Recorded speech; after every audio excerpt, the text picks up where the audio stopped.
నేను పాస్టర్ని, బోధిస్తాను. ఇప్పుడు షర్మిల గారి హస్బెండ్ ఐడియా ఉంది కదా, అనిల్ కుమార్ గారు ఆయన బ్రాహ్మణ్గా ఉండేవాడు. తెలియదు నాకు. మతం మారిన తర్వాత ఇవాంజలిస్ట్ అని ఏదో ఓకే మినిస్ట్రీ పెట్టుకున్నారు. ఓకే. ఇప్పుడు ఆయన కూడా మతాన్ని బోధిస్తా ఉన్నాడు.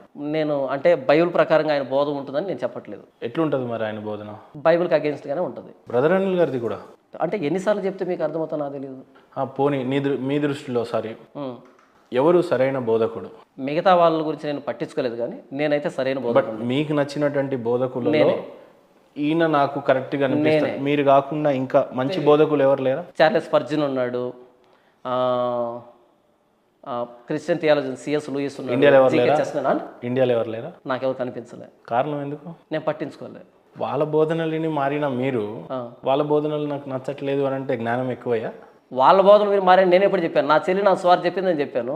మరి అక్కడ ఏదో ఆటోలో వచ్చింది, ఎవరో బోధించారు, నాకు వినిపించింది. ఆ వార్త వినబడింది, యేసు ప్రభు గురించి వార్త వినబడింది. ఆయన తర్వాత అక్కడ మీ చెల్లి పాపం అనకూడదు, నాకు కూడా చెల్లి లాంటిదే. ఓకే. బట్ ఆ రోజు లాస్ట్ క్రిమినేషన్ జరుగుతున్నప్పుడు పాస్టర్ గారు ఈ సమాధిని జయించిన వాడు ఒక్కడున్నాడు, ఆయన యేసు ప్రభు అని చెప్పాడు అన్నది. అది జనరల్ గా సువార్త.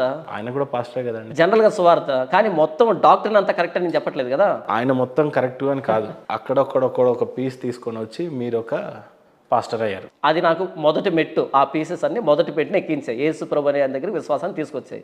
ఆ తర్వాత నుంచి బైబిల్ చదవడం ప్రారంభించాను, బైబిల్ పుస్తకాలు చదవడం ప్రారంభించాను, తెలుసుకున్నాను. బైబిల్లో 10 కమాండ్